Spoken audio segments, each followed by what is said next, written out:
everyone. Once again, a very good morning. A warm welcome to our webinar. Today we will talk how to increase sales and revenue in B2B with a customer portal. Before we start, let me inform you that we have muted your microphones. In case you have a question, please write it in the chat box. Let me start with introducing our speakers. Many of you who attended the first session will know Dan Anderson. Dan is the head of strategy and he's the solution director of digital commerce for Columbus.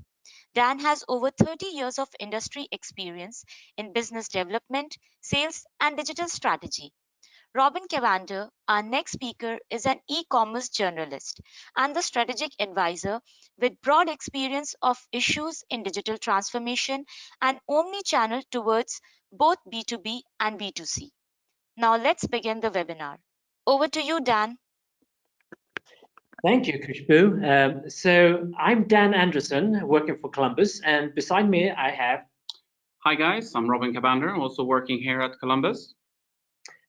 The topic of today, how to increase sales and revenue in B2B with a customer portal. We will go one step further down into the portal from a customer and business perspective. And the agenda for today is we'll do a short repetition of the last webinar. As you know, this is a webinar series. So we do a short repetition. Then we will talk about how to ramp up your digital transformation journey. We will talk about the pillars of the portal. And then the big question, we'll talk about what's in it for me. Yeah. So in the last webinar, we talked about the challenge from a corporate and a customer perspective. We talked about the changes that are going on. And that leads to a huge change in customer requirements, a change. Because of that, we all have to do changes in our sales and marketing strategies. And that drives companies to increase in the digital maturity. We are moving from an ordinary order site to a connected commerce site and more into customer portals. Because we have seen a huge change in an acceleration regarding to that.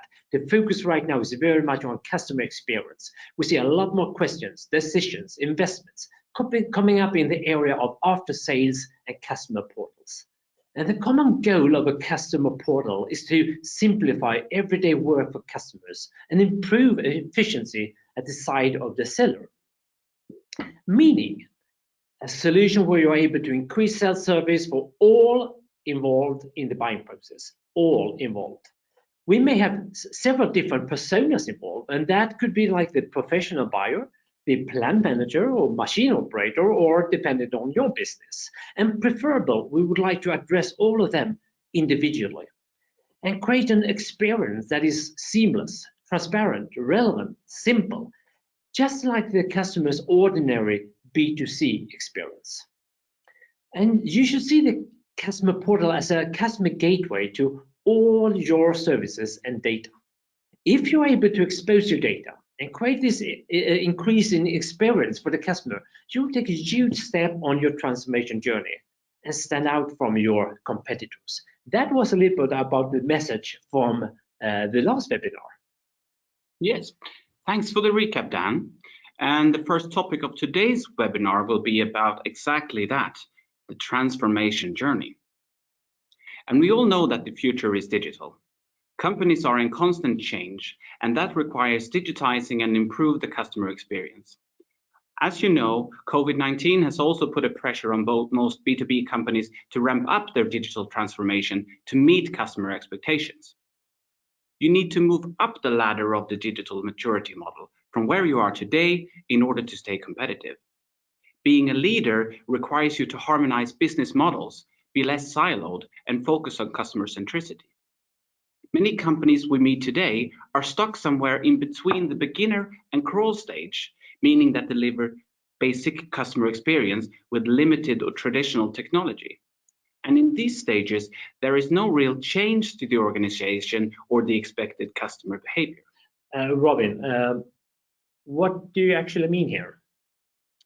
Well, I can try and exemplify that some companies, they tend to build up strong organizational silos with its own platforms. And these platforms only cover a fraction of the customer journey.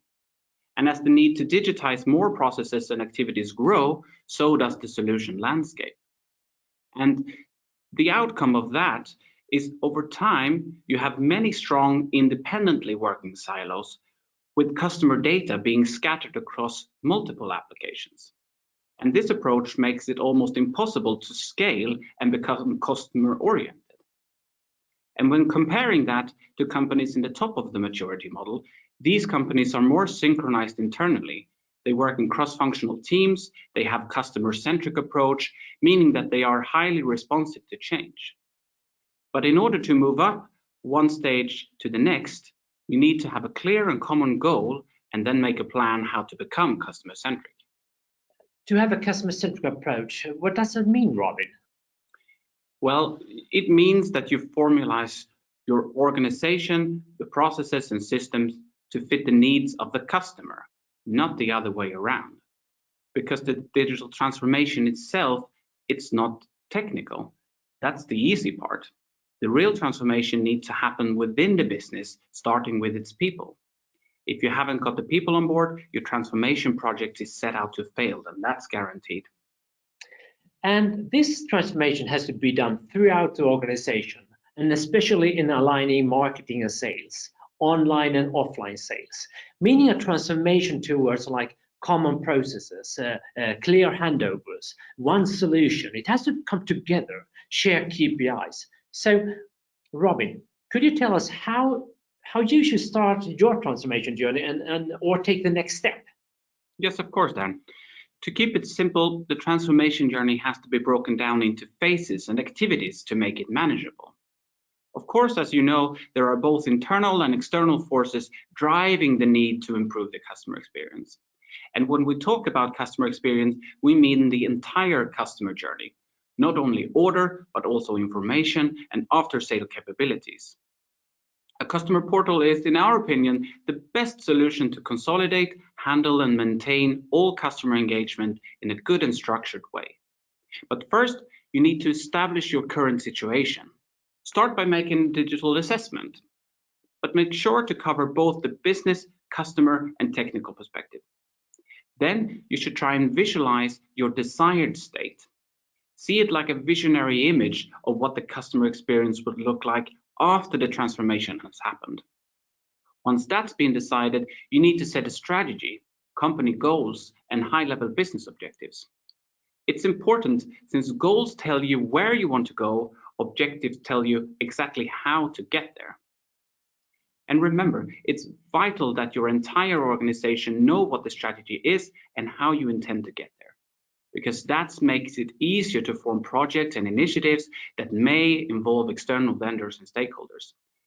We find quite often when engaging with customers that this crucial piece of information is often overlooked. And after you have assessed the current situation and set a strategy and so on, it's time to do a pre-study and collect the insights needed to form a transformation program. Dan, can you tell us about how a comprehensive pre-study is done? Yes, I can, but Robin, that is not the theme of today. That is our next webinar. At the next webinar, we'll talk about how to create this solid foundation based on customer insights from an outside-in perspective. We will talk about why you need to work with personas, journeys, and etc. So let us move further along the process. When a solution is live, what's next, Robin? When the first phase is live, that's when the real work begins. I mean, in the project, we have conducted user research, implemented leading technologies, applied US best practices, and we are live with the first baseline. However, when applying a customer-centric mindset into your organization, it means that your solution needs to evolve as the customers interact with it. One can say the transformation journey is in constant change. You never stop. So we now have all our like personas, we have our journeys, we have our opportunities, we have our pains maybe, but certainly there are conflicts and challenges as well. So and certainly during that your journey you'll face some conflicts, and that could be in sales, it could be with the dealers and distributors, could be regarding pricing, regarding your organization. You should also see the following key challenges. You have a very complex map of systems that requires to be integrated in a new modern way. You have customer data and product information spread over a dozen of systems. It's hard for you to develop new business models as well to get them to actually fly.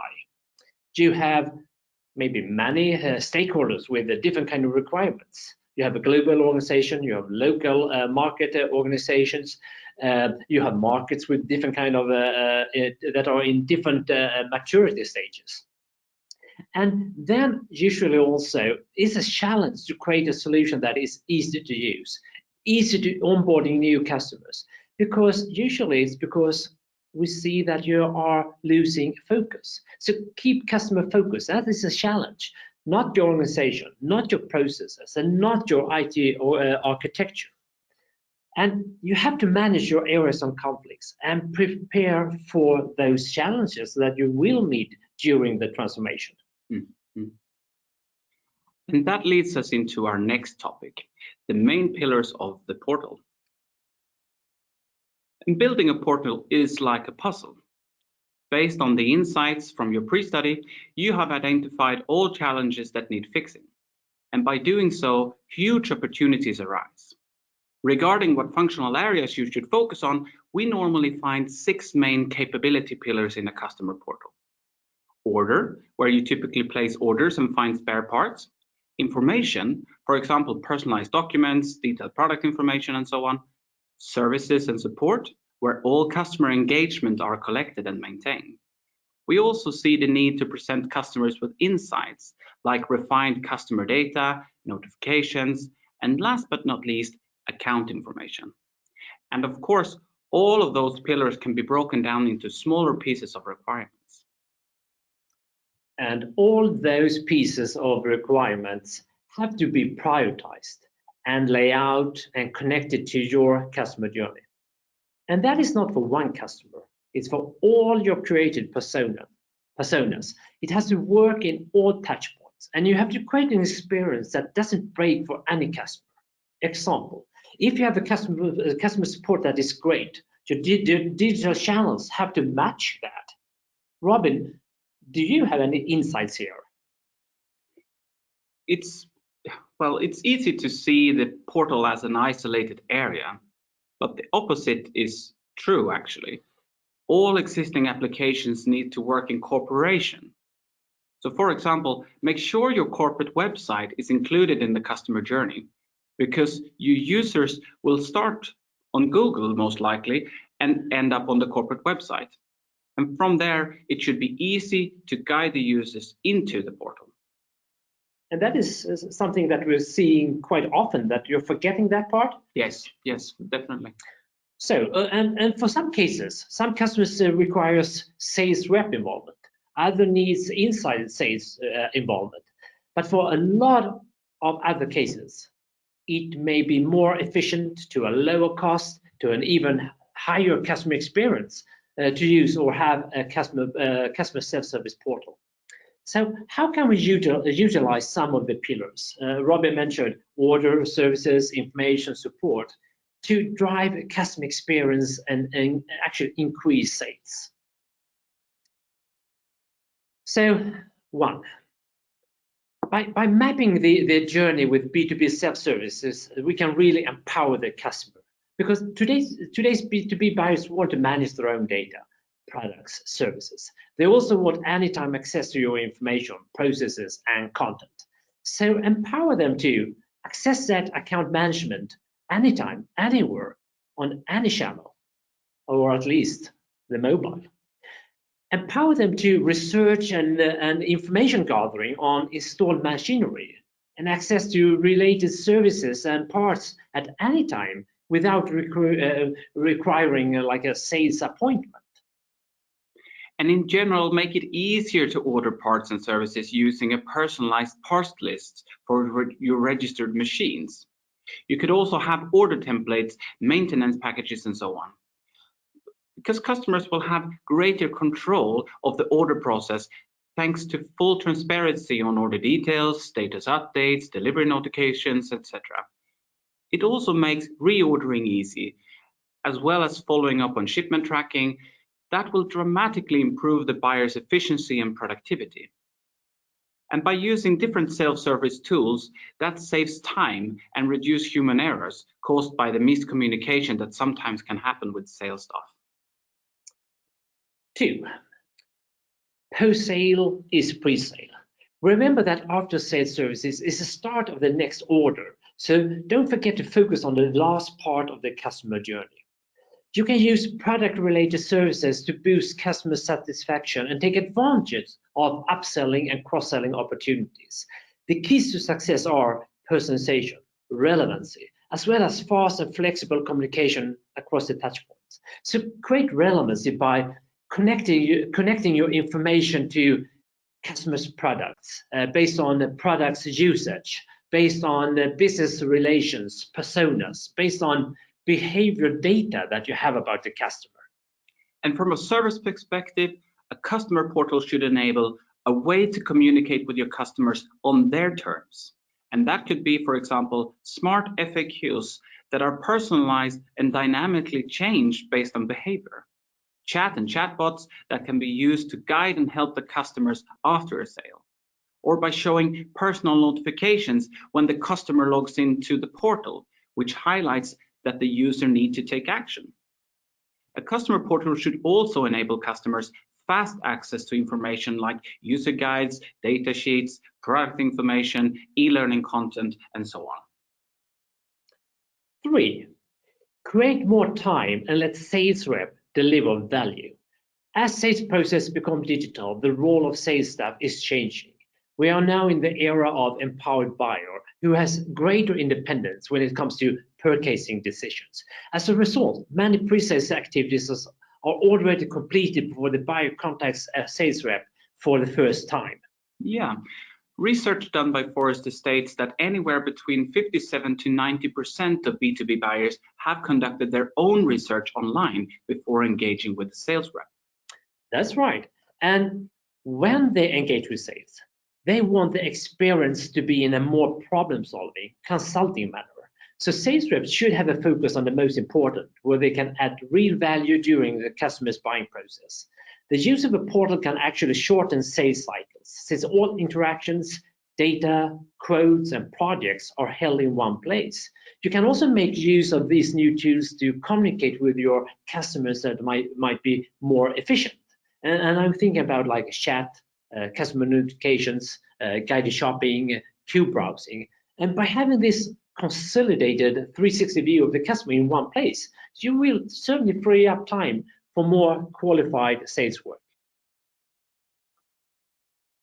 And there is maybe one point more, Robin, and that's about new digital service models.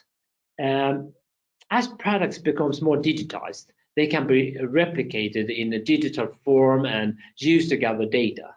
That becomes a huge scope for additional business. And user benefits of such service models could be that products actually are linked to maintenance service contracts.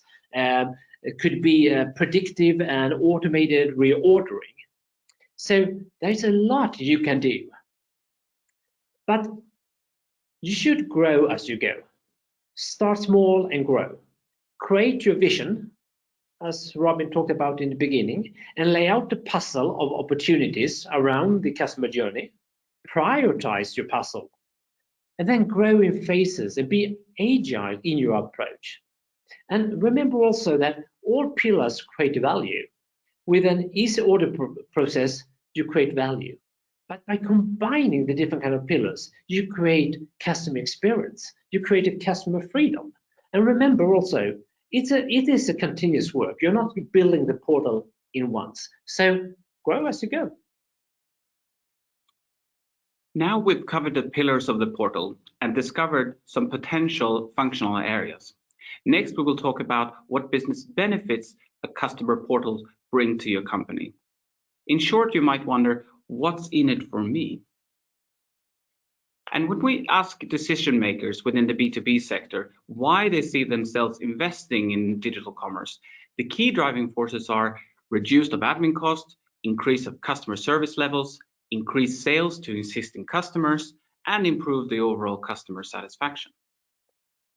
And when asking specific about after sales, the main business objectives for improving the after sales experience is boost customer satisfaction, increase sales on existing customers, and reduce the cost per transaction. Robin, is that what I will gain with a customer portal? Sounds like we've covered it a few times, but yes, we see that some business benefits of a customer portal could be just that. One being lowered cost for engaging with customers, since we know that communicating with customers costs money. Sales and support staff are often swamped with recurring, simple daily tasks like taking orders, sending out documents, finding invoices, locating user guides, data sheets, and so on. And these processes are costly, time-consuming, and occur throughout the customer lifecycle. By using self-service tools in the portal, customers can access information and documents whenever they want. This saves time and reduces the scope of human errors. Another plus is that by letting customers get access to their own data, not only will you reduce the cost per customer contact, but more importantly, you let your sales staff focus on what matters most, adding real value to your customers. And Robin, then the big question, what's in it for me? When I'm now creating my portal, what kind of effect could I expect? Well, Dan, if I put it this way, some of the biggest research institutes and consultancy firms have done in-depth analysis, studied customer behavior, looked over sales processes, and explored technical frameworks, and they have all come to a unanimous decision. You should invest in a digital customer portal. Looking at some of the more compelling KPIs reveal two-digit growth across most areas related to sales, both pre-sale and repeated business.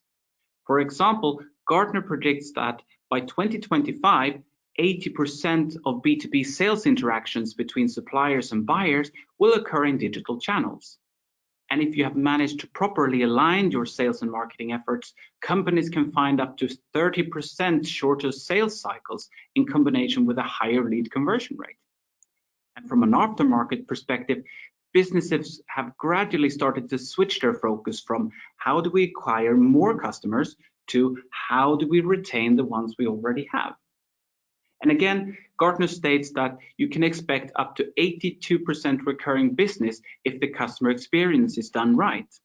So you can easily understand why recurring business is so important. So digging into why you should focus more on recurring business. Well, if you want to grow in a scalable and profitable way, you have to look beyond customer acquisition. Almost 2 decades ago, Frederick Reichheld, the inventor of the Net Promoter Score KPI, showed that it costs companies more to acquire new customers than keep existing ones. Depending on the industry you're in, it could be 5 times more expensive. And that's why you need to focus your attention to better engage, serve, and retain your current customer base before they take their business elsewhere. One KPI that could help determine how well you're performing in this area by having recurring customers is by looking at the opposite metrics. I'm talking in this case about the customer churn. So if we take 2 identical companies with the same revenue stream, one company has a yearly churn rate of 2.5% and the other has a churn rate of 5%. After 5 years, the company with a lower churn rate had 50% revenue increase. So if you want to grow better, you need a new way to think about your customers, because your job isn't to close deals, it is to establish relationships. And those relationships should go in line with your entire business strategy. And I think we're coming to like to an end conclusion and some tips, Robin.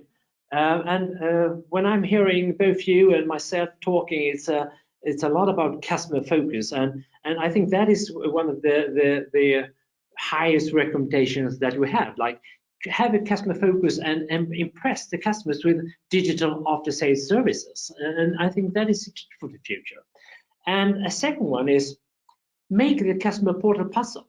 Create those smart solutions for successful service business and lay out them throughout the customer journey, both before login and after login. Was that right, Robbie? Yes, definitely. And then also empower the customer, create them, give them freedom, and give them account, as we said before as well, give them the power to easy ordering, account management, and etc. Empower the customer. They want it today. And then generate a relevance. Create this personalization effect. Tie your information to products and give the customers this customer experience that they actually want as well. And then use the portal as a way to interact with more roles involved in the buying process, because this is the new normal. And I don't remember, Robin, it was Gartner or Forrester that are predicting from an average on 7 people involved in a B2B case today, it would be like 10 to 15 in the future. Yes, it will grow, definitely. Yeah. And that's a portal becomes like that too, where you actually have the communication, and then you have like chat notification, as you said before, in that in the solution as well. So, and also think about that, create new business model and innovate. And I think that leads us into potential questions.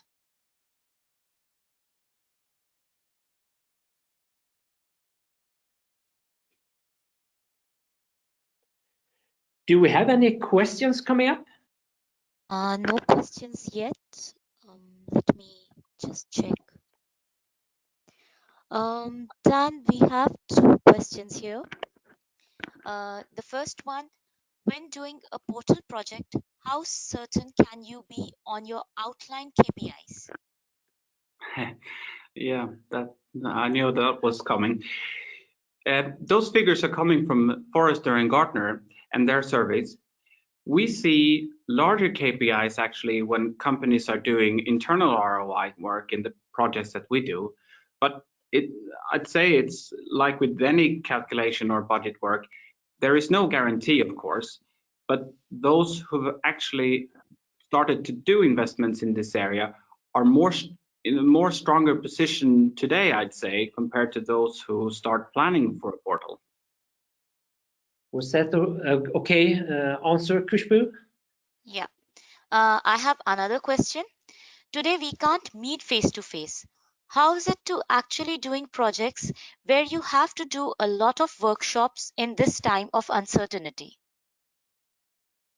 I'd say it's going quite well. A lot of Teams meetings, of course, but we also have found new ways to do workshops for creating personas, creating customer journeys, find opportunities, pain points, voting, prioritizing. It's different than being together in a room, of course, but my feeling is that there is a huge positive feeling when engaging with clients, and we are able to do this together. Thank you for your answer. Let me look up if we have any more questions.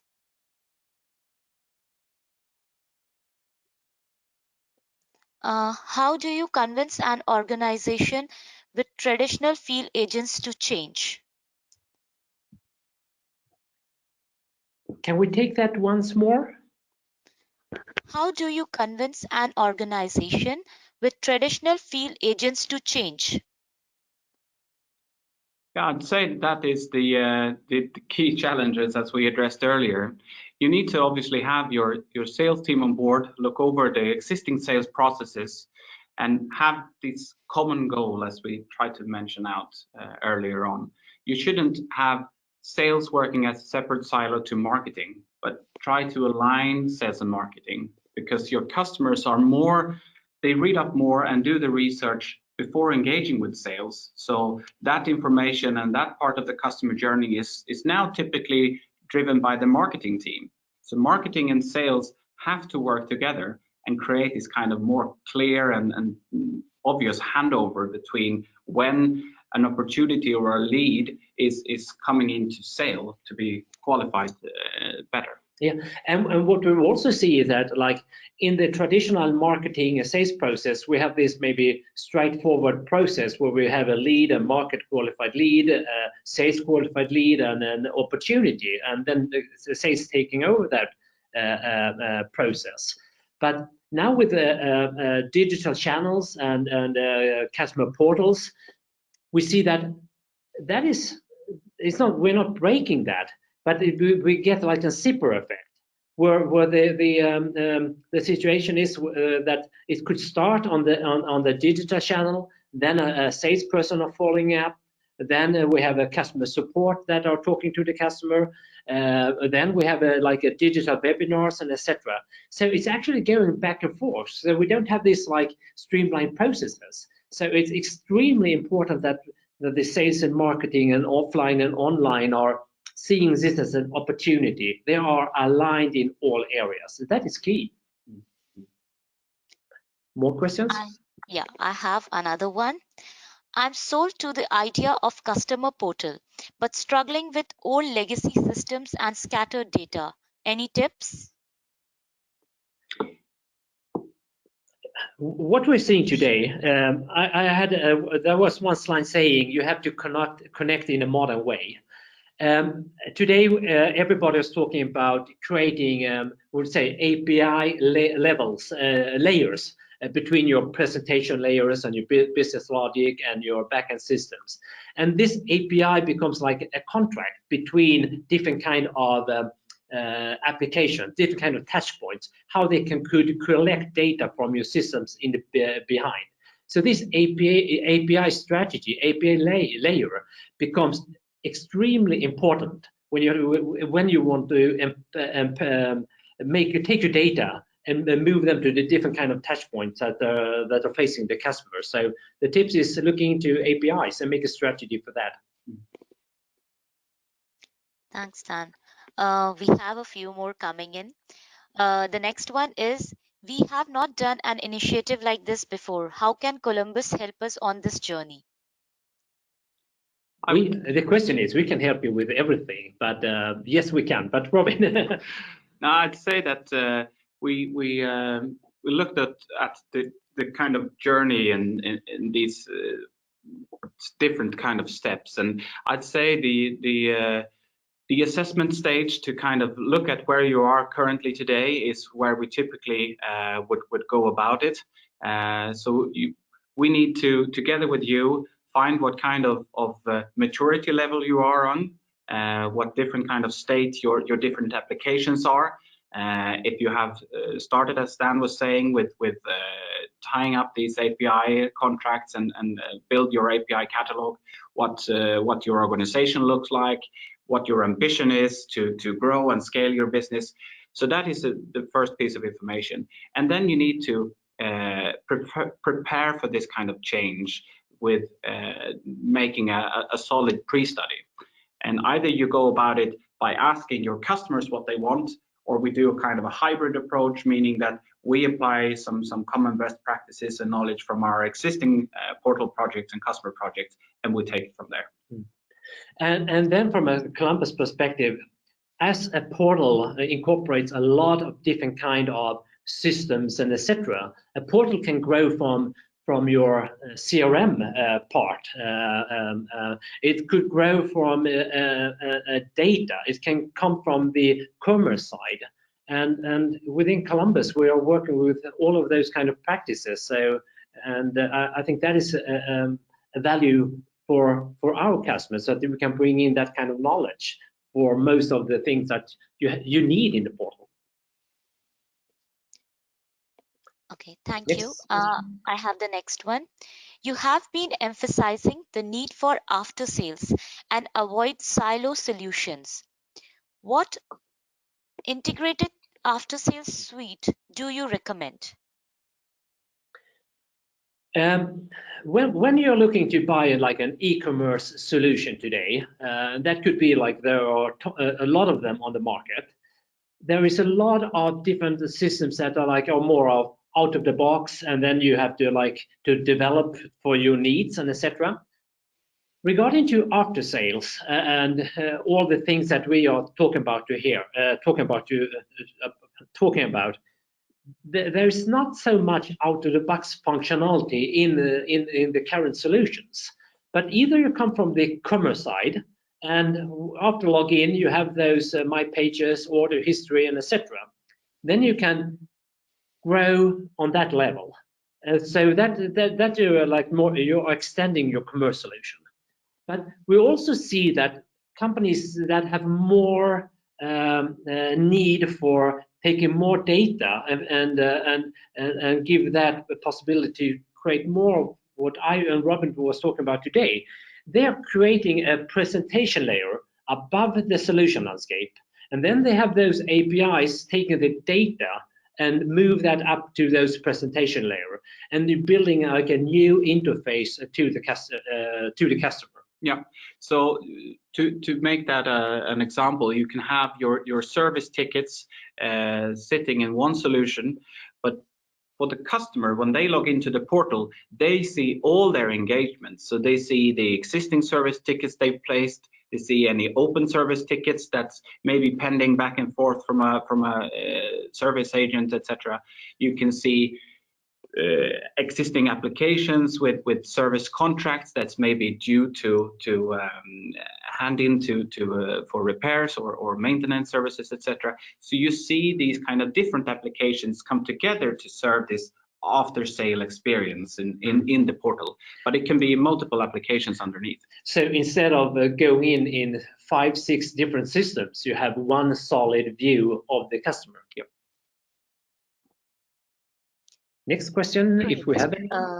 No, so I think we are done with the questions.